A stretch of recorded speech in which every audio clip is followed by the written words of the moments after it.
ganyan po ang aming ginagawa pagka maglalagay kami ng job fair, meron medical mission. Yung job fair po, para yan, yung pinakamahirap na gawin ay ang mag-match ng trabaho. Ibig sabihin, bagay yung trabaho doon sa training ng aplikante. Kaya naman, nagpapasalamat tayo sa ating mga employer. Nandito na silang lahat at sila ay tumutulong sa atin.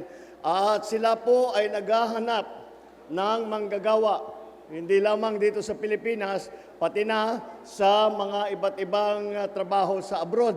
Para po ay kung kakayanin po, ay yan po ang kailangan natin gawin para mabigyan ng pagkakataon ang ating mga kababayan na mapaganda naman ang kanilang mga buhay at ang buhay ng kanilang mga pamilya. At nandyan din po ang Kadiwa, ang Kadiwa Center, Kadiwa ng Pangulo.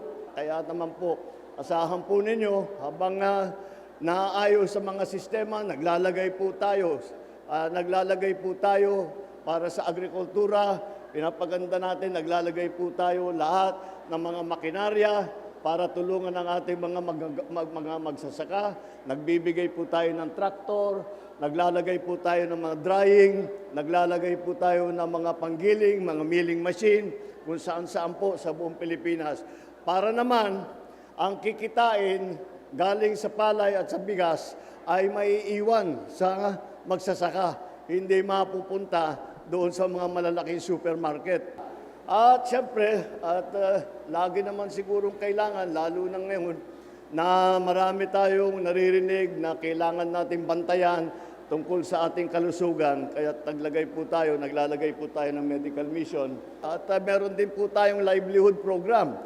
Yung hindi naman nag-a-apply ng trabaho ay meron tayong DOLE supported na livelihood program.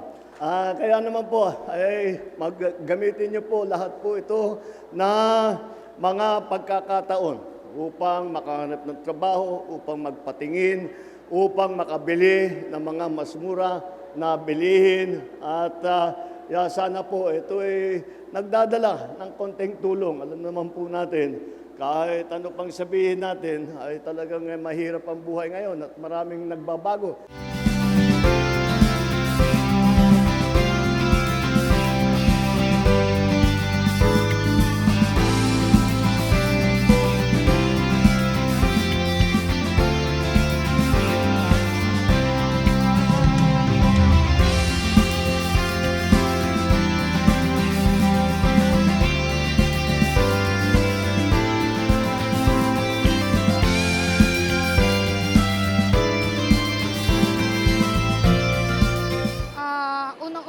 Nagpapasalamat po ako sa Panginoon na dinala niya po ang Pangulo sa lugar namin kasi bihira lang po ang isang Pangulo na pumunta sa mga ganitong lugar.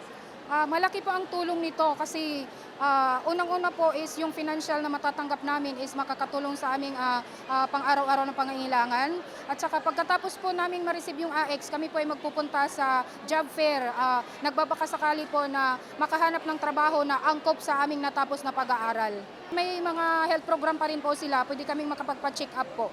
So ito po ay napakalaking tulong po sa mga tulad namin na bihira lang po makapunta ng syudad para magpa-check up. Unang-una po naisip ko bilhin ay ang bigas po kasi narinig ko po kanina is 29 per kilo lang po. So ito po ay napakalaking kabawasan na po sa aming budget. Makakabili na rin po kami ng gatas at iba-iba pang bilihin. Hindi lamang po kasi sa ngayon napakamahal ng bigas. So ganito, isa po itong napakagandang pagkakataon upang bumili ng maraming bigas sa ganung halaga lamang po. Maraming salamat po sa iyong pagmamahal sa bansang Pilipinas.